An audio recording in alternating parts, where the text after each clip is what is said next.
কালিকাপ্রসাদ আদর্শপাড়া খলিল মিয়ার বাড়ি প্রবাসী ও যুবকদের উদ্যোগে আয়োজিত মাহফিলে জনাব হাজী মোহাম্মদ রফিকুল ইসলাম মিয়ার কণ্ঠে 2025-এর সম্পূর্ণ নতুন আঙ্গিকের ওয়াজ, যা শুনলে আপনার কলিজা ঠান্ডা হয়ে যাবে। শুনুন আজকের ওয়াজ। আউযু বিল্লাহি মিনাশ শাইতানির রাজীম। বিসমিল্লাহির রহমানির রহিম। সুবহানাল্লাযী ইয়াসরা বি'আবদিহি লাইলাম মিনাল মাসজিদিল হারাম ইলাল মাসজিদিল আকসাল্লাযী বারাকনা হাওলাহু লিনুরিয়াহু মিন আয়াতিনা ইন্নাহু হুয়াস সামিউল বাসীর। সাদাকাল্লাহুল আযীম। মুহতারাম হাজিরিন, সামান্য সময়, অল্প সময় আমাকে দিয়েছে রব্বে কারীম। যদি কিছু বলার, এই আয়াতে কারিমা তেলাওয়াত করেছি সূরাতুল বনী ইসরাইলের প্রথম আয়াত। রব্বে কারীম যদি আমাকে কিছু বলার তৌফিক দান করে, আমি কিছু বলার চেষ্টা করবো ইনশাআল্লাহ। ওয়া মা তাওফীকা ইল্লা বিল্লাহ। আজকের এই আদর্শপাড়া খলিল মিয়া বাড়ির প্রবাসী ও যুবকদের উদ্যোগে মরহুমদের রুহের মাগফিরাত কামনার দ্বিতীয় বার্ষিক ওয়াজ মাহফিলের সম্মানিত সভাপতি, উপস্থিত বাচ্চারা কথা না বলি, উপস্থিত অত এলাকার মুরব্বিয়ান کرام, যুবক ভাইরা আমার, রব্বে কারীম আপনাকে আমাকে দুনিয়াতে পাঠাইছেন কি করার জন্য? আল্লাহ পাকের গোলামি করার জন্য। আল্লাহ পাক আপনাকে আমাকে আপনার আমার নবীর মাধ্যমে 23 বছরের জিন্দেগি কমপ্লিট করে দেখিয়ে গেছেন উম্মত কিভাবে তোমার ব্যক্তিগত জীবন, তোমার পারিবারিক জীবন, তোমার সামাজিক জীবন, তোমার অর্থনৈতিক জীবন, তোমার আন্তর্জাতিক জীবন তোমার পরিচালনা করবা। 23 বছর আল্লাহ বলবে, ও জাহান্নাম একটু ধৈর্য ধর, একটু ধৈর্য ধর। জাহান্নাম বলবে, আল্লাহ আর ধৈর্য ধরা সম্ভব না, হাজার হাজার বছর আগুন জ্বালাইছো, খানা দাও নাই, আজকে আমার পেটের মধ্যে বড় ক্ষুধা, আমার তাড়াতাড়ি খাবার দাও। আল্লাহ ফেরেশতাকে বলবেন, ও ফেরেশতা আমার জাহান্নামকে পিছনের দিকে নিয়ে যাও। এক একটা শিকলের মধ্যে 70,000 ফেরেশতা ধরবে জাহান্নামকে পিছনে নেওয়ার জন্য। হাদিসের মধ্যে দেখেন 1 ইঞ্চি পরিমাণ জাহান্নামকে পিছনে নিতে পারবে না। ফেরেশতারা বলবে, আল্লাহ আমরা পারবো না, জাহান্নাম বড় রাগান্বিত, জাহান্নাম সামনের দিকে হুঙ্কার দিচ্ছে। আল্লাহর নবীজি বলেন, মানুষ দাঁড়াবে ইসরায়েল থেকে, মানুষ দাঁড়াবে ফিলিস্তিন, গোটা দুনিয়াতে দাঁড়াবে।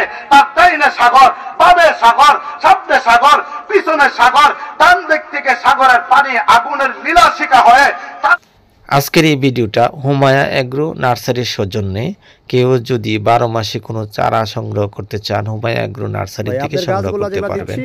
আমি এই নার্সারি থেকে 12 মাসে কয়েক ধরনের ফলের চারা সংগ্রহ করলাম। আজকের এই ভিডিওতে আপনাদের দেখালাম। ডিসক্রিপশন বক্সে বিস্তারিত লেখা থাকবে, যাদের প্রয়োজন পড়ে তারা এই হুমায়া এগ্রো এবং নার্সারি থেকে বিভিন্ন ধরনের 12 মাসি ফলের চারা সংগ্রহ করতে পারবেন। তারা করবে, ডান দিকের মানুষ বাম দিকে চাপবে, বাম দিকের মানুষ বলবে এদিকে আসবা না, আমাদের দিকে আগুন, তোমরা ওই দিকে চাপো। তারা সামনের দিকে যাবে, সামনের দিকে আওয়াজ দেবে, তোমরা ধাক্কা দিও না, সামনে আগুন, সামনে থেকে ধাক্কা দেবে, পিছনের দিকে, পিছন থেকে আওয়াজ দেবে, ধাক্কা দিও না, আমাদের পিছনে আগুন, চতুর্দিকে আগুন ঘেরাও করে ফেলবে। আল্লাহ ওই দিন হাসরের মাঠ কায়েম করবে।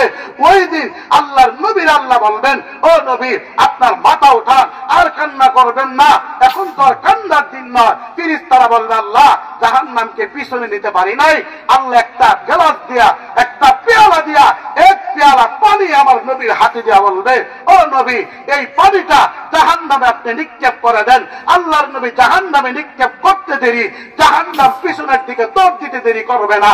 ফেরেশতারা বলবে, আল্লাহ এই পানিটা কি আবে হায়াতের পানি? আল্লাহ বলবে, না। এটা কি জমজমের পানি? বলে, না। এটা কি হাউজে কাউসারের পানি? আল্লাহ বলবে, না। ফিরিস্তা বলবে আল্লাহ এত ফিরিস্তারা জাহান্নামকে পিছনে নিতে পারলাম না, কি এমন পানি তোমার নবী দিয়া দিল যে তোমার জাহান্নাম দৌড় শুরু করছে। আল্লাহ বলবেন ও ফিরিস্তা শোনো, আমার কালিকা প্রাসাদের আমার মুমিন বান্দাগুলো জাহান্নামের কথা শুনে তার চোখ দিয়া চর করে জমিনে পানি পড়েছে, রাতের তাহাজ্জুদের নামাজ পড়ে আমি আল্লাহর জাহান্নামের ভয়ে সে কান্না করেছে, আমি আল্লাহ কুদরতি ভাবে তার কান্নার পানিটা আমি জমায় রেখেছি। আজকে ওই আমার গুনাহগার বান্দার চোখের পানিটা জাহান্নামে নিক্ষেপ করেছি।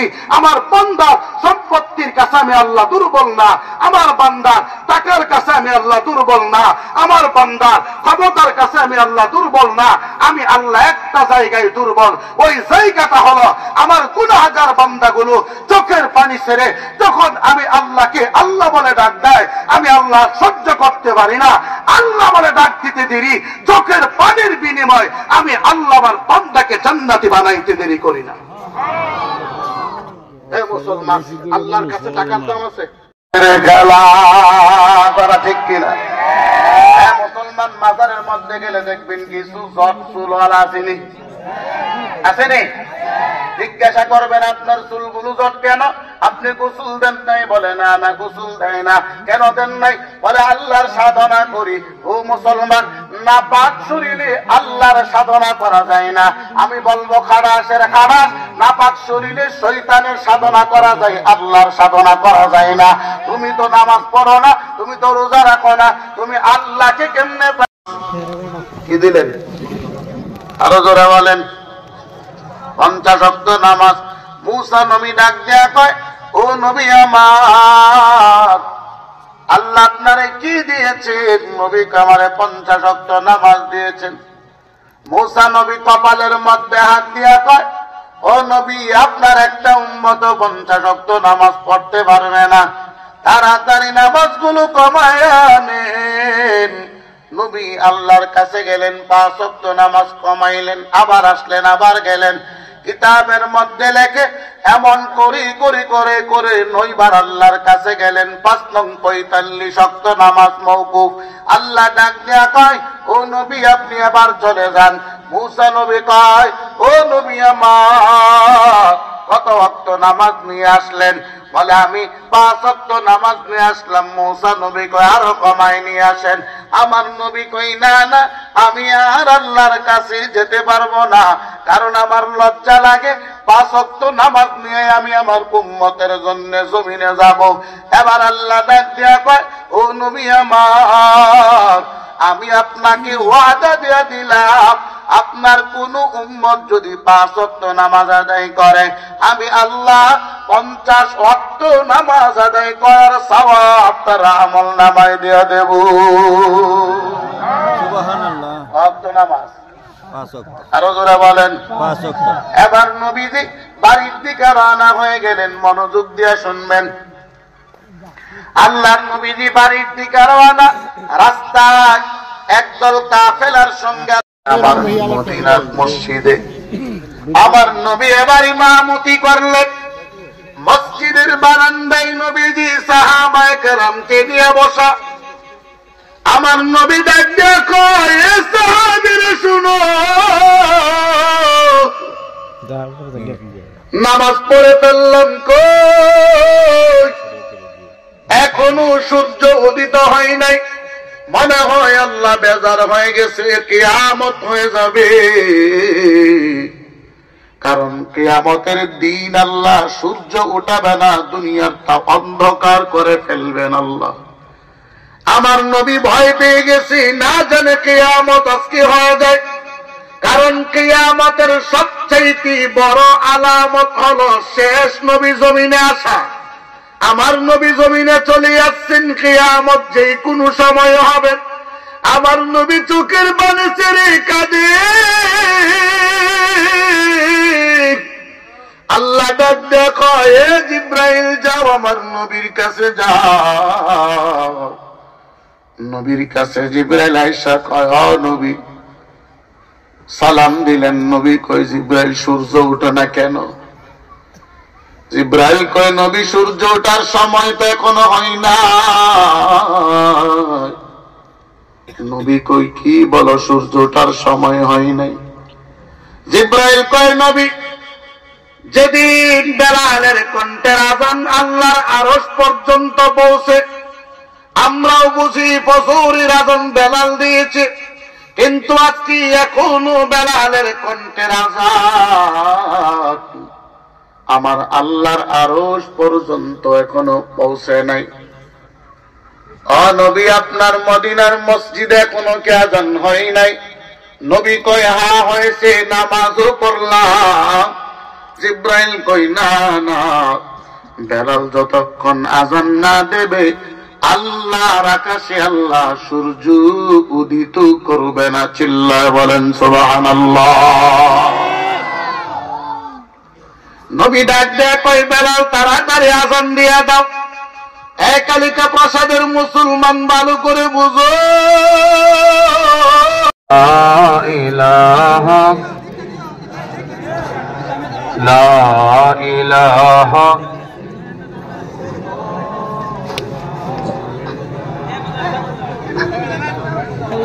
यादों में तेरे सबको बुला दूं, कोई न मुझको याद रहे। सब खुशियों को आग लगा दूं, खाने दिल आबाद रहे। अब तू रहे बसो दाद में आखिर, अब तू रहे बसो दाद में आखिर। फिर दे जुबा ऐ मेरे इलाह, ला इलाहा इल्लल्लाह, ला इलाहा इल्लल्लाह, जोरे ला इलाहा इल्लल्लाह, ला इलाहा इल्लल्लाह, ला इलाहा इल्लल्लाह, ला इलाहा ला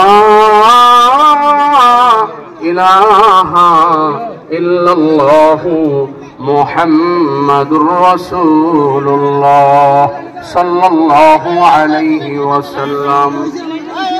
সূরা ফাতিহা পড়ি, একবার সূরা ফাতিহা, তিনবার সূরা ইখলাস পড়ি, এরপর ইনশাআল্লাহ দোয়া করে দিবেন, হযরত দোয়া করবেন। আমরা কেউ আওয়াজ না করে মেহেরবানি করে জবানটা নিয়ন্ত্রণ করি।